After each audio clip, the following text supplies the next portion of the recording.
All right, ready to do our last game here, Zach? Let's do it. This is the big one. Oregon at Penn State. Oregon is traveling to Happy Valley.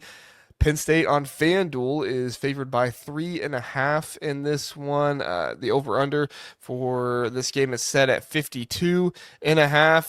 This is gonna be a game that honestly, whoever wins it, Zach, is probably gonna be the number one team in the country, don't you think? I think it depends on what Ohio State looks like and Miami look like. At the very least, they'll be the number 3 team in the country for Well, Penn sure. State's already number two, aren't they? No, they dropped to 3 They dropped to three. in the So AP poll. yeah, but Oregon's number six. Yeah, we'll see. We'll see. I I don't think know. I just feel like these AP voters are dying to have somebody else be number one. I don't know. I don't know if they will pick Oregon might. I don't know about Penn State. I think people will still distrust Penn State even if they beat Oregon. Well, let me ask you this: whoever wins this game, are you going to make them number one in your power rankings of the Big Ten? I Let's say think close win, win it with not a field goal at the buzzer, but a field goal late in the game. Whoever wins it, are they number one in the Big Ten for you? not necessarily because I think we still don't know much about Texas, but if Ohio State goes out and smokes Washington, then no. So I think it's dependent on what Ohio State does. It's dependent on what Indiana does. Like if Indiana goes out and beats Iowa 59-7, then that changes things. So I think a lot of it depends on how these teams look and how they perform. But I'll say this: the winner of this game is almost a lock to go to the playoff, right? Because Penn State Yeah. really they have two big games after this, Indiana and Ohio State. And I think you could lose both of them if you beat Oregon and go to the playoff. And I think with Oregon, if they win, they get Indiana, they get SC and Washington. It's not a virtual lock, but I mean it's fairly close to that. At Iowa on the schedule too for Penn State. Oh yeah, that at Iowa. Nebraska at Iowa's home. got Nebraska, yeah, I don't know.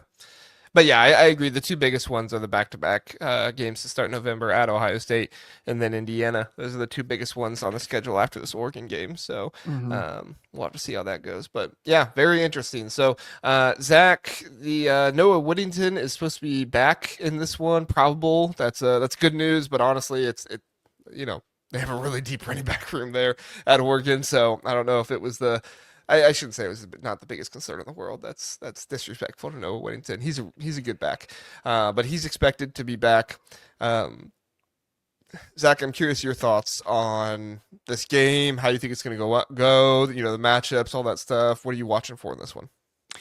Yeah, so it's funny. Before we came on the air, I actually watched a few things. I watched Oregon State. I watched Penn State Villanova, and then I watched the Penn State Oregon Big Ten championship game from a year ago.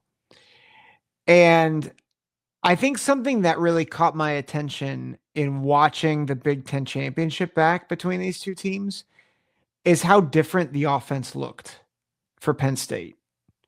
Now, part of that is they don't have Tyler Warren anymore, but it wasn't just Tyler Warren. It was how they got the running backs in the passing game involved. And I feel like that hasn't been something that they've done this year, but that was a very effective part of their offense against the Ducks last year. I think the other thing that was interesting for me in watching that Big Ten championship game was just how efficient Dillon Gabriel is.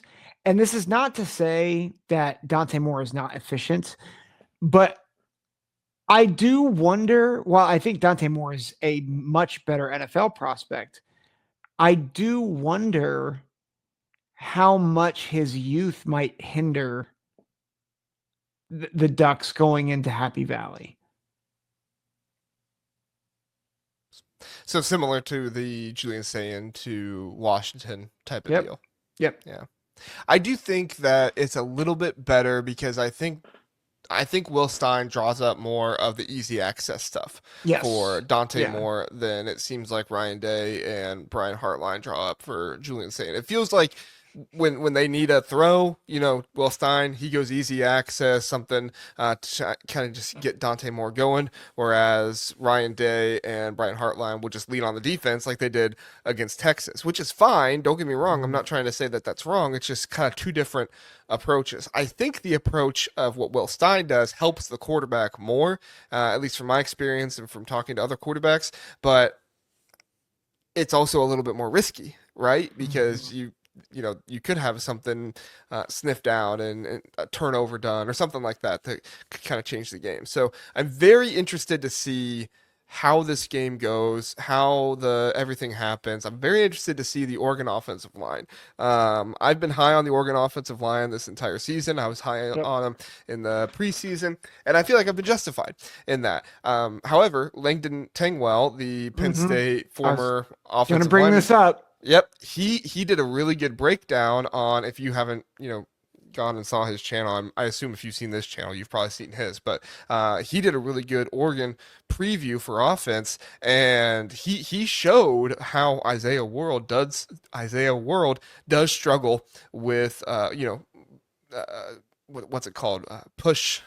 Pass protection. Pass Well, protection. pass protection, but not like speed pass rushers, like the more physical ones that come right at you. There's a term for it, but I'm Mhm. blanking on it right now. But Bull when rush. they Bull rush. bull rush, yes, thank you. When they essentially are bull rushing the offensive tackle, and Langdon Tangle was pointing out, he struggles with his base, and that's something that denied Dennis Sutton, who's on that side that World is going to face a lot. He kind of specializes in. Right? It's something that he does a lot. He's not the Abdul Carter type where he's kind of speed rush around the side, spin move, Mhm. stuff like that. He can do that. Don't get me wrong. He's a very good pass rusher. But that's something that he does a lot more. And that could be a very difficult situation for Isaiah World. I think Oregon will go pretty run heavy in this one because they know those limitations, because they know that the interior of their offensive line really is where the strength is of this offensive line. Their center is fantastic. They do a really good job in the run game. And honestly, they're kind of like Northwestern, not to the extent of the bad pass protection. They're fine in pass protection, but in to the extent of the run blocking. Like they are just such a Mhm. physical offensive line and do such a good job of getting downhill. And I think that's something we really have to be on the lookout for. Yeah, and I think that's one of the keys to the game is how much of a draw can Zane Durant and Denied Dennis Sutton, Chaz Coleman, and all those guys can they get up front? Do Because you think they'll play Chaz Coleman a lot in this one? I think I think they will in pass like in obvious passing downs. Okay. Okay. Yeah. Because because I think well, but here's the danger is if you play him, Dante Moore can escape on you, obviously. And so Right. does that open you up for quarterback run down the field? Right. But I do like I honestly think one of the X factors in this game might be Zane Durant. Hmm. Because can he push in the middle but also keep contain? Because I think that's going to be have to be one of the ways that they really defend Dante Moore as a run pass threat is if you can push the pocket up and allow your defensive ends to have contain, that makes things a lot more challenging, both to step out in the pocket, but also to be able to run outside. So I honestly wonder if Zane Durant is one of my most important players in this game. I would say he is. I would say the entire defensive line for Penn State is really, really important in this one, specifically the defensive tackles, those interior guys, for sure. Xavier Gilliam as well, Alonzo Ford. I mean, all of those guys are going to be very important in this Mm-hmm. game. We'll see what they look like against Oregon's offensive line, but to me, the X factor for Oregon, obviously the offensive line and the rushing and stuff. The X factor for me is this tight end Kenyon Sadiq. Yeah. Thoughts on that, Zach? Well, I think what you showed is he's a multi-level player, right? He can Hmm. block, he's dynamic at blocking, he's a dynamic receiving threat, and you can line him up in a number of different positions and he Hmm. can make an impact. And that And when that gives you the defense a hard time trying to set up for it yeah, too, right? Because you have no idea. Is he going to be on the line of right. scrimmage? Is he going to be? I mean, you could possibly get rid of one of your tackles for him if you wanted to. Now, it wouldn't do all that good for you, but still, Yeah. like you could move one of your tackles to the other side of the offensive line for him. Yeah. Now, here's the counterpoint to all that. There is a guy who did a very good job of shutting down guys like this a year ago. Guys like Kenyon Sadiq, guys like Terrence Ferguson, guys like Tyler Warren. And his name is Jim Knowles. And Jim Knowles no longer coaches for Ohio State. He now coaches for Penn State. And unlike some who might say that it takes his defense 3 years to, form, or that he had no say in the defense during the playoff run last year, I'm here to tell you he is still a mastermind. He's still a mad scientist, and he's gonna be ready for Will Stein. He's gonna be ready for whatever Oregon throws at him. Yeah, no, I totally agree. And Jim Knowles showed last year. He had that one tough game against Oregon, right? And there was all the rumors that came with it afterward about like, oh, he wasn't even calling the plays after that. He wasn't even doing this. He wasn't even doing that. And I don't believe it. Don't listen to it. Don't think anybody is correct who's saying that. And I'm not trying to come at Ohio State fans that were saying that. I get why, they're trying to say, well, we didn't need him. We were that much better. But I do wonder what this game is going to look like, because the first game against Oregon didn't look great, and whether it was Ryan Day or James Knowles or maybe it was both of them, whatever it was that adjusted, is he going to be ready for what Oregon throws at him this year? He was obviously ready in the Rose Bowl. They gave up 21 points, but those were kind of garbage time points a little bit. He was obviously ready for him in the Rose Bowl, but is Will Stein going to adjust from that? Because I think Will Stein, he has an argument for being the best offensive coordinator in the Big Ten. I know everybody loves Andy Kotelnicki, and I ranked him number one, don't get me wrong, but there's a real argument that Will Stein is the best offensive coordinator in the Big Ten, and he has a lot of options this year. Really good offensive line. Kenyon Sadiq, DeCorian Moore has been fantastic this season. I do wonder how much of DeCorian Moore will translate against higher competition against Penn State. Some of the stuff that he's done, I mean, don't get me wrong, he's fantastic, but some of the stuff he's done, it was almost kind of like, I don't know if this is going to work against the Ohio States and the Penn States of the world. But we'll get to see, and that's one of the best things about these types of games is these guys get to be tested, and you best believe if DeCorian Moore goes out there and gets 150 yards and 2 touchdowns, we're gonna be singing his praises on this show like crazy. Yep. So I'll just say this, and it leads into what you said, leads into one of my concerns for Oregon is I think Oregon in some ways is similar to Indiana in that they have a system that they really pour into and they are just deadly efficient. But when you get them off schedule, it can really derail things. And now I'm not saying I think Oregon has more talent than Indiana. So Oregon fans, don't get mad at me. Indiana fans, I'm sorry.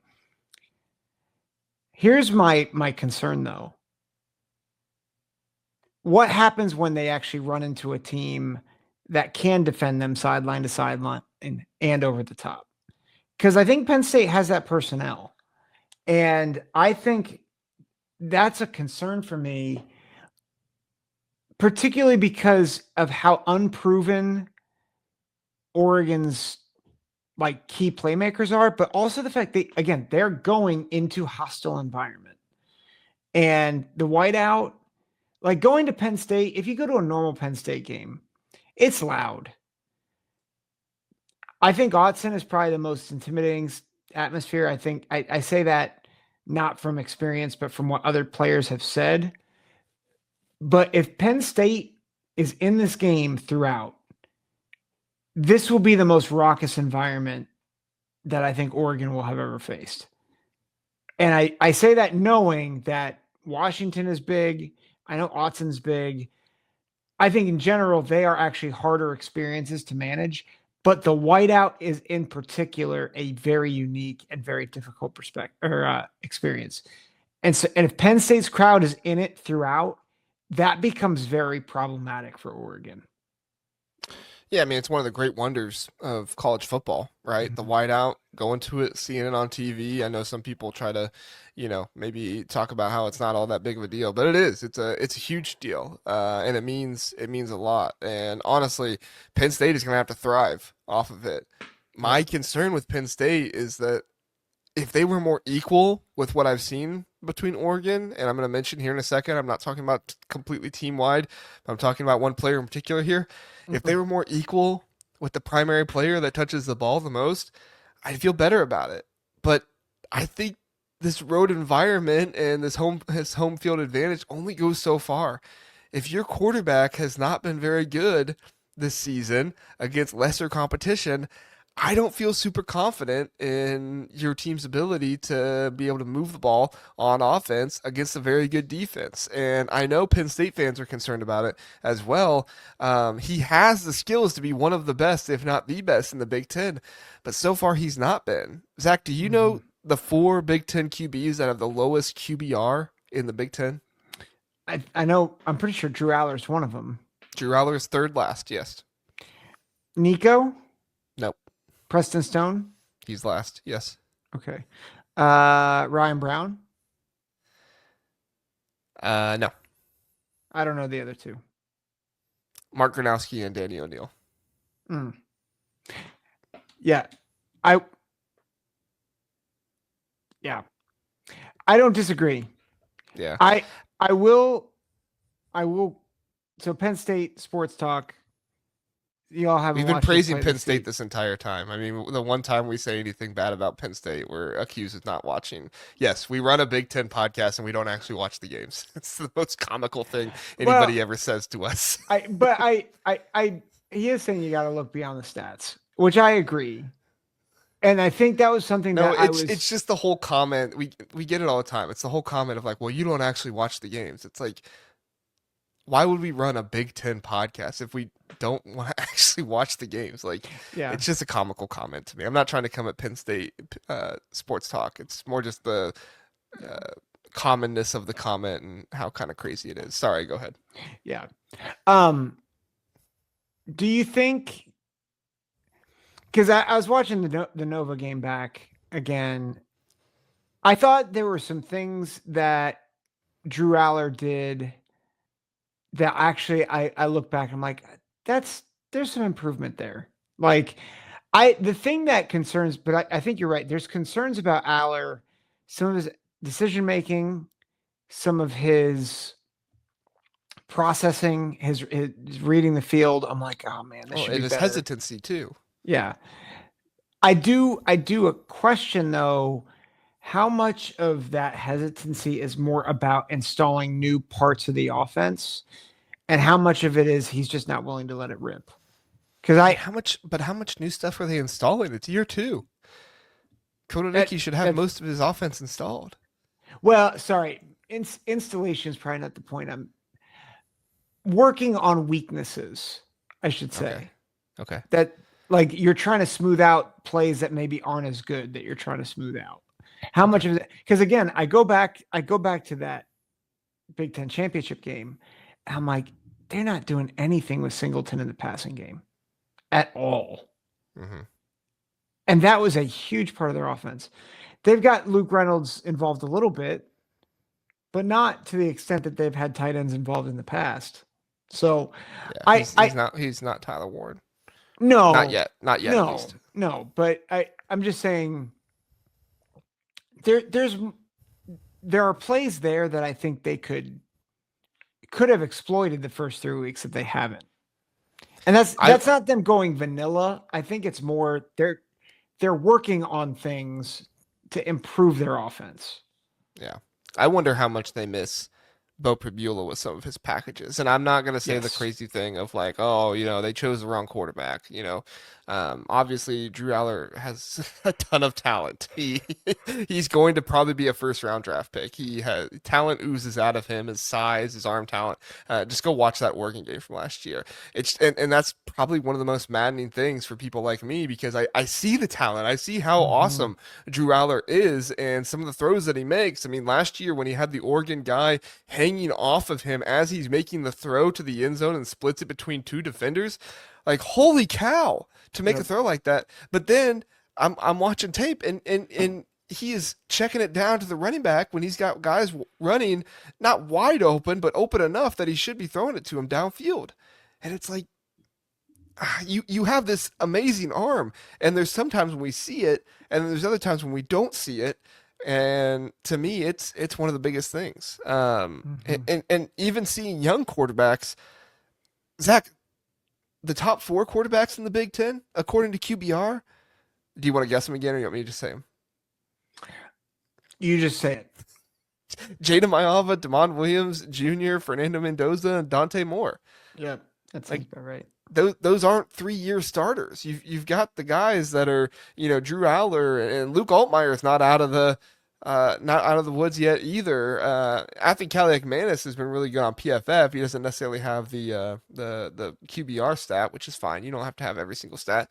But it's concerning for me, and that's honestly the reason why I Hmm. picked Oregon to win this game. I don't feel Mm. super confident in the pick. I think that it could go either way, but I did pick Oregon to win this game, and Drew Allar was a big reason why. And I said it in the preseason. If Penn State wins the national championship this year, it's going to be because Drew Allar improved a whole heck of a lot, not necessarily in his arm ability, but in his ability to see coverages and be confident and look down the field. He doesn't seem super confident right now. I don't even know what needs to happen to him. But man, if he was just a more confident quarterback, that's my guess. I don't know for sure, but that's my guess. He could be the best quarterback in the nation. And I'm just not seeing it. So I got Hmm. Oregon winning this one 30-27. I don't feel Mm. great about it, but the Drew Allar, Dante Moore battle played pretty big in my mind. Yeah. I think that's a fair pick. I go back to that scalability, and I am concerned for two things for Oregon. One is I am concerned about their ability to run their offense to the same capabilities against a much better defense. And yes, they're going to score, they're going to be good, but I just wonder how efficient they're going to be Hmm. when they face line play like this and defensive play like this. I also think that some of Oregon's struggles stopping the run might come to roost. And what's the best way to neutralize any weaknesses with your quarterback is to have a strong running game. And I think we're going to see not just a running game with, I think we're going to see the running backs involved both with the run and the pass. I think that's going to matter. I think environment's going to matter. And I think at the end of the day, while I think Oregon might be the more talented team, and I think they do have the better quarterback, I like Penn State to win by a field goal as well. Well, not as well. You have Oregon winning by a field goal. I have Penn State winning by a field goal. 28-25. I think Oregon goes for two early because that's who they are. Um, they'll kick a field goal at some point and get two other touchdowns, and Penn State will be Old Faithful and get four touchdowns. And I think they win it late. Mm. And I enjoy, yes, I understand that Duck fans will say I'm not smart, but I that's enjoy okay. James. He's saying JR is the smartest man on the planet. I picked Oregon. Zach did not pick Oregon. Zach, not so much. I don't need to be the smartest man in the planet. I was gonna say if Penn State wins, you just come back here and have a big brain cap on or something and say who's No, smart no, now. I'm just messing no, with you. no, no, no, no. Um, but yeah, so regardless, it's gonna be a great game. I think whoever wins this game is gonna be the number one team in the nation. I think they'll probably pass up Ohio State. I think if Washington was a higher ranked team, that might not be the case, but Washington's not even got a single vote for top 25 AP poll. So I think that impacts things. Whoever wins this game to me is the number one team in the nation, most likely. I don't know if I'll rank them there or not, but I think the AP poll voters will, and then whoever loses this game, I don't think they drop unless it's like an embarrassing loss, which I don't see that happening. they won't drop below 8. Definitely not out of the top 10. Yeah, I don't think so. I say Oregon's number 6 right now. I think they'd go to like 9 or 10 Yeah. at the lowest. Indiana pass them? I mean, depends on what they do against Iowa, but I would think so. I think if Oregon loses, they stay in front of Indiana. If Penn State loses, I think they go behind Indiana. I think that's actually a very fair thought. Yeah. Because I think the Penn State's got perception- like the stigma with them, right? yeah, The perception, that's a better word for it. Yeah. yeah. So, well, that's what we got.